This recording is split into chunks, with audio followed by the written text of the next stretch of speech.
कि मैंने मेरी पत्नी से कहा अपने पड़ोस में रहने वाली शर्मा जी की मिसेस तेरे से ज्यादा पढ़ी लिखी है, समझदार है, इंटेलिजेंट है, फिर भी वो सीधे पल्ले की साड़ी पहनती है और तू उल्टे पल्ले की साड़ी पहनती है, क्यों? तो पत्नी ने कहा तुम्हारे दिमाग में छोटी सी बात भी बड़ी देर से उतरती है, क्या तुम्हारी अक्ल घास चढ़ती है? अरे समय के साथ खुद को बदलना पड़ता है, वक्त और हालात को समझना पड़ता है, सीधे आदमी के साथ सीधे और उल्टे आदमी के साथ उल्टे पल्ले की साड़ी को पहनना पड़ता है, पहनना पड़ता है।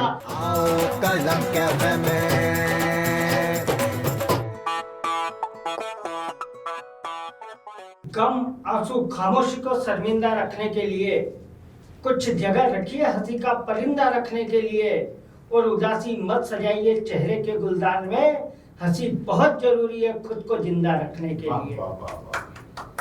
तो हंसी के लिए, ठहाकों के लिए हम हाजिर हैं आज शाम वापस से आपके साथ कलम कैफे में। और आज हमारे मेहमान हैं, आप शायद जानते होंगे, एक संगीत की दुनिया में बड़ा नाम फेमस था, माइकल जैक्सन। और हमारे साथ आज जो हस्ती है हास्य की ठहाकों की बरसात करने वाली, उनका नाम है कमलेश दवे नागदा जैक्सन। तो अगर आप सुनना चाहते हैं उनके मुखारबिंद से हंसी की बातें, कुछ ठहाकों की बातें, तो पूरा सदन एक बार जोरदार तालियां बजाकर आमंत्रित करे भाई कमलेश दवे जी को।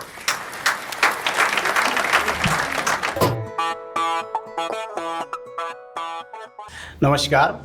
लॉकडाउन का दर्द दिखाता हूँ चार पंक्ति के दाल मूंग की खिलाई कभी चने की खिलाई, कुछ नहीं बोले हम चुपचाप खा गए, पत्नी कुछ काम करे चाहे कुछ भी न करे, उसकी तारीफ कर प्यार हम पा गए, झाड़ू भी लगा दी कभी बर्तन भी धो दिए, झाड़ू भी लगा दी कभी बर्तन भी धो दिए, इसी कारण पत्नी के मन हम भाग गए, खुश होकर बोली वो हलवा बनाऊंगी मैं, सूजी लेने गए और सूजवा के आ गए, सूजी लेने गए और सूजवा के आ गए।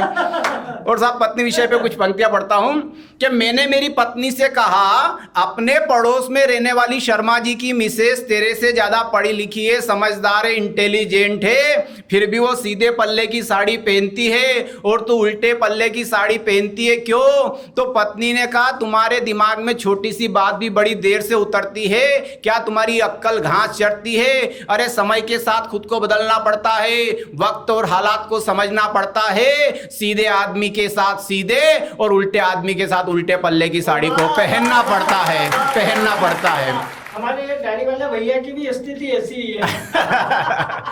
और चार पंक्तियां पढ़ता हूं कि मेरी बीबी मायके का गुण गाती है, क्योंकि वो साड़ी मायके से ही लाती है, मेरा गुण जरा सा भी नहीं गाती, जबकि फाल मेरे पैसे से ही लगवाती है। और फाल के साथ मैचिंग कितना होता भाई साहब आपको पता नहीं, 500 की साड़ी और 1000 का मैचिंग वो अपनी जेब का, मगर उसका कोई एहसान नहीं। तो कुछ पंक्तियां और पढ़ता हूं।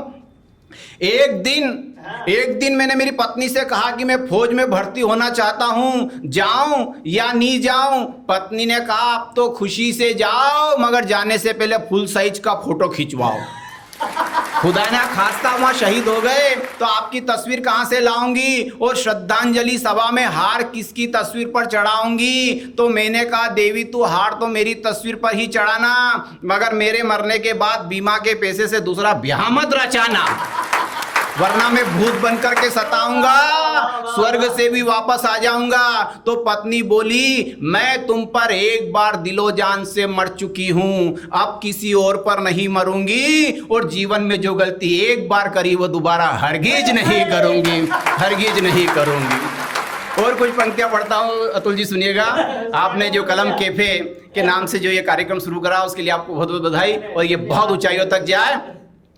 कि मेरे काका जी बड़े ही मजेदार, एक नंबर के कलाकार, रोज शाम को मंदिर में बैठकर लगाते हैं दम, यानी कि चिलम गांजा।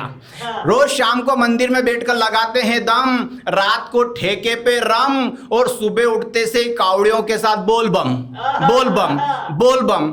मेरे काका जी मंदिर, मदिरालय, रेलवे स्टेशन और बस स्टैंड इन 4 स्थानों पर ही दिखते हैं, क्योंकि गांजा पीने वाले लोग उनको इन्हीं स्थानों पर मिलते हैं।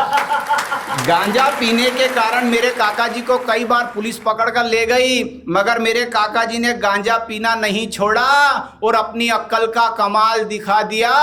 जो पुलिस उन्हें पकड़ कर ले जाती थी उनको गांजा पीना सिखा दिया।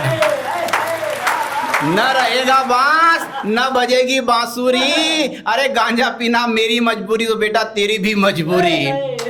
मिला हाथ गांजा पीला। तो ये स्थितियां और कुछ पंक्तियां पत्नी विषय के ऊपर कि एक दिन मैंने भी कर ली शादी और ले आया एक लुगाई जिसकी 5 फीट लंबाई और 5 फीट चौड़ाई।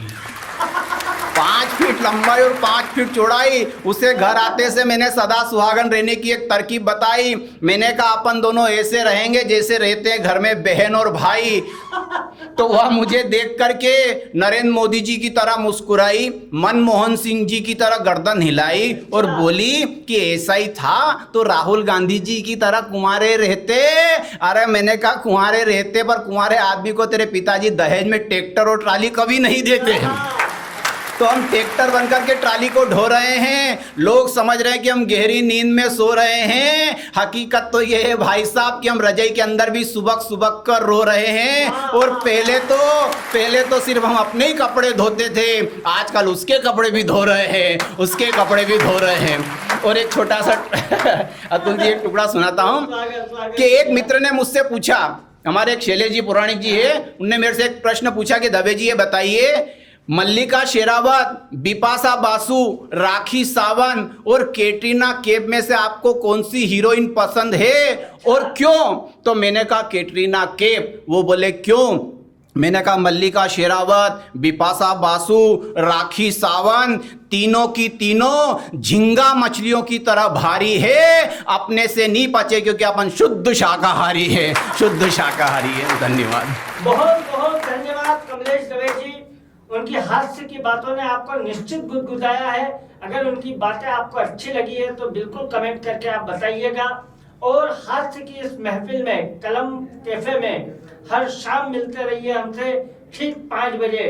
आज आपने कमलेश दवे जी को सुना, कल मिलते हैं किसी और हस्ती के साथ जो आपके चेहरे पर मुस्कुराहट लाने का प्रयास करेंगे। कल मिलते हैं इसी समय इसी जगह। हमारा पेज लाइक कीजिएगा, हमारा चैनल सब्सक्राइब कीजिएगा। तब तक के लिए गुड बाय।